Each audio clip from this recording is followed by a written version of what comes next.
شمشال کے دو رفتادہ گاؤں ہیں ہنزا کا، تقریباً 2 دن سے وہاں پر روڈ بلاک ہے۔ شمشال کی جماعت جو ہے جو ادھر ہنزا آئے ہوئے تھے وہ بھی وہاں پھنسے ہیں، جو اس طرف ہے وہ بھی بہت سارے حالات کے پیش نظر بیماریاں ہیں، ہاسپٹلز ہے، اسکولوں کا میٹر ہے،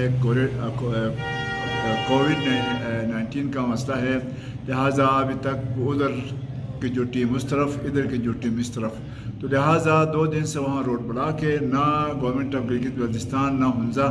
ان کو ہوش ہے، نہ ڈیزاسٹر مینجمنٹ جو اتنا فنڈز لے کے اچھا خاصا فنڈز ان کو allocate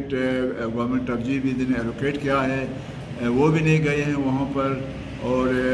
government of Gilgit Baltistan بھی نہیں گئی ہے، تو لہٰذا امیجیٹلی چاہیے کہ ڈیزاسٹر مینجمنٹ بھی وہاں پہنچے، اور گلگت بلتستان کا جو ایڈمنسٹریشن ہے، اسپیشلی ہنزا کا جو ایڈمنسٹریشن ہے، یہ وہاں پر جائیں، وہاں کا حالات دیکھیں، اور جو دور افتادہ گاؤں ہیں ان کے لیے روڈ کا مسئلہ ہے، ٹرانسپورٹ کا مسئلہ ہے، بہت سارے ایشوز ہے، اس کے اوپر پھر فلڈ آنے کی وجہ سے کافی مشکلات کا سامنا ہے، تو لہٰذا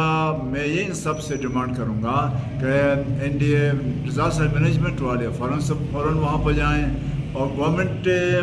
جو ڈسٹرکٹ ہنزا کا جو ایڈمنسٹریشن ہے، جو کنسرن لوگ ہیں، وہ امیجیٹ جائیں اور جو ان کی مشکلات ہے اس کو فوراً سے دور کریں۔ Thank you.